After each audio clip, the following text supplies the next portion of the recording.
Have you ever wondered why some countries are incredibly wealthy while others are trapped in a cycle of poverty? Why is it that some countries seem to be stuck in a state of underdevelopment despite their vast natural resources and potential for growth? In this video, we're going to explore the reasons why poor countries stay poor. We'll delve into the historical, economic, social, and cultural factors that have shaped these countries and kept them trapped in poverty. We'll also look at some of the key challenges that these countries face, as well as the strategies that can help them break out of the poverty trap. During the next couple of minutes, we will answer the following questions. First, what are the historical and structural factors that contribute to poverty? How do economic policies and institutions affect poverty in poor countries? What are the social and cultural factors that perpetuate poverty? And finally, how can poor countries break out of the poverty trap? To really understand why countries stay poor, we have to look at historical and structural factors that contribute to poverty. Poverty is often rooted in historical and structural factors that have shaped their economies and societies. These factors can be colonialism, unequal trade, debt, resource depletion, and political instability. Many poor countries were once colonies of European powers, which often exploited their resources and people for their own economic gain. This legacy of colonialism has left many countries with weak institutions, high levels of corruption, and a dependence on exports of raw materials. The World Bank estimates that nearly 400 million people in sub-Saharan Africa live in extreme poverty, accounting for more than 70% of the world's extreme poor. A high concentration of post-colonial countries is located in this region. Poor countries often face unfair trade practices that favor richer countries. For example, tariffs and subsidies in developed countries can make it difficult for poor countries to compete in the global market. In addition, many of these nations are heavily dependent on a few key exports, which makes them vulnerable to fluctuations in global prices. At the same time, many countries have large debts owed to wealthy countries or international organizations like the World Bank and the International Monetary Fund.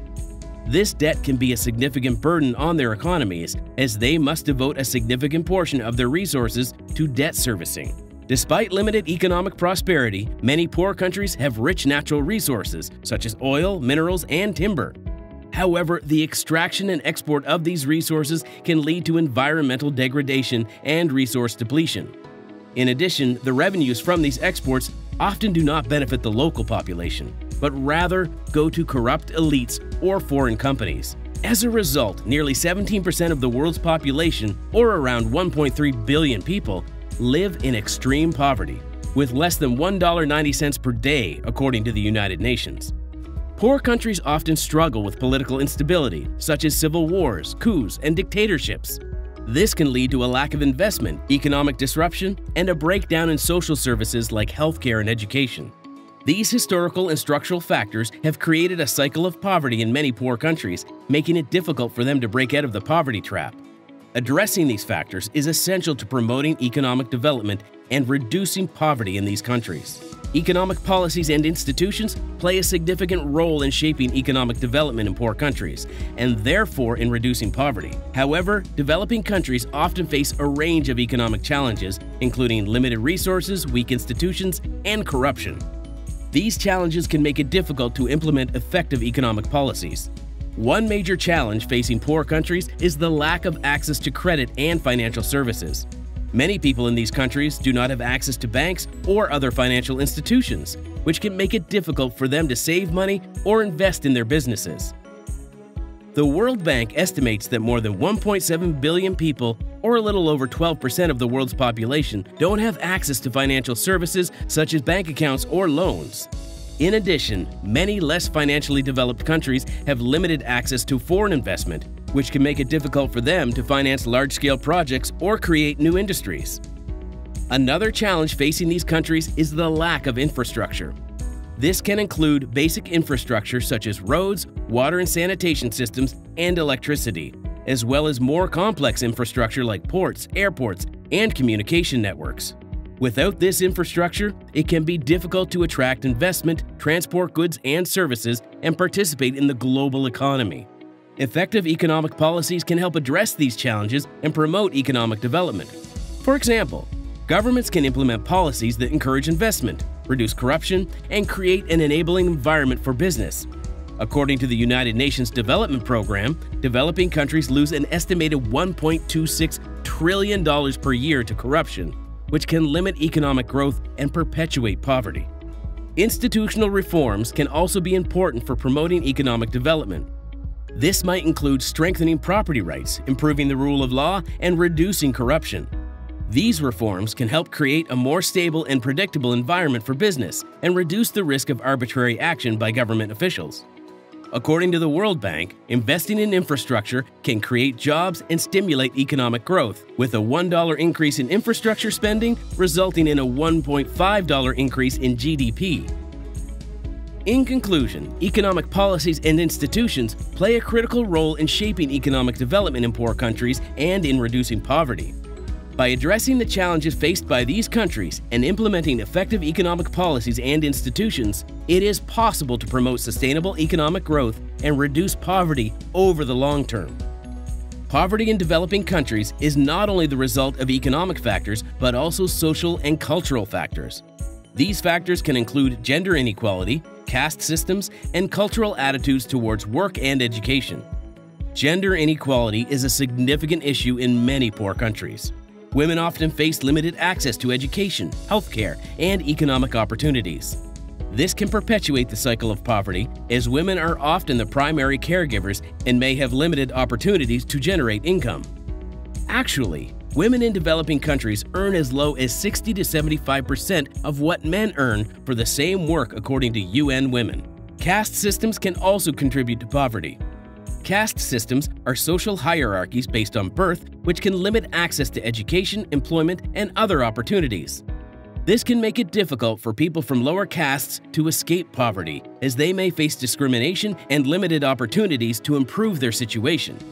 The World Bank reports that nearly 200 million people around the world are considered untouchable or outcast due to their caste, which can limit their access to education, employment, and other opportunities. Cultural attitudes towards work and education can also contribute to poverty. In some cultures, there may be a preference for traditional forms of work, such as farming or small-scale business, rather than seeking formal employment or education. This can limit opportunities for social and economic mobility. As a result, UNESCO estimates that more than 260 million children around the world are out of school, which can limit their opportunities for social and economic mobility. It is also important to address social and cultural factors through community engagement and empowerment.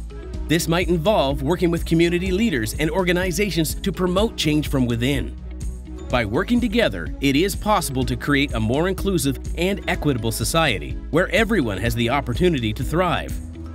Breaking out of the poverty trap is a complex issue that requires a multifaceted approach.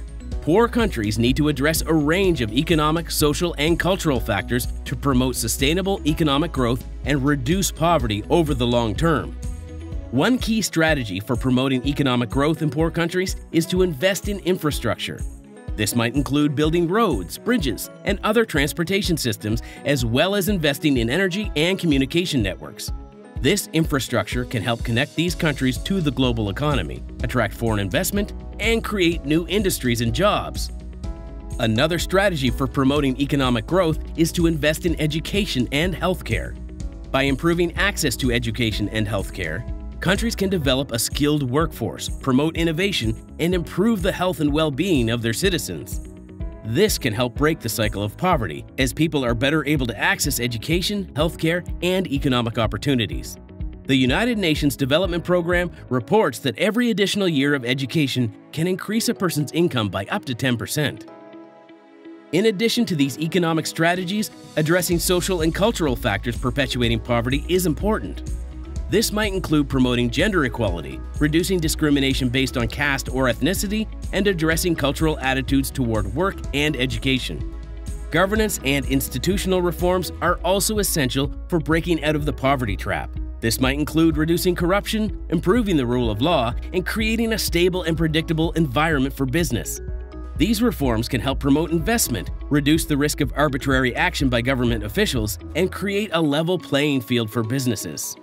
According to the World Bank, reducing corruption can lead to significant economic benefits, with a 10% reduction in corruption resulting in a 0.5% increase in GDP.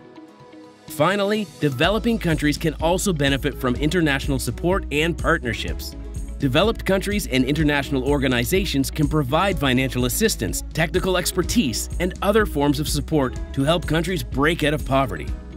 In conclusion, breaking out of the poverty trap requires a multifaceted approach that addresses a range of economic, social, and cultural factors. Investing in vital sectors such as infrastructure, education, and healthcare can serve as a powerful tool for impoverished countries. Additionally, the promotion of social and cultural changes is crucial for their growth. By improving governance standards and actively reducing corruption, these nations can create a more reliable and efficient system. Establishing international partnerships and gaining global support are equally important. All these strategies combined can help these countries foster sustainable economic growth and significantly reduce poverty over time.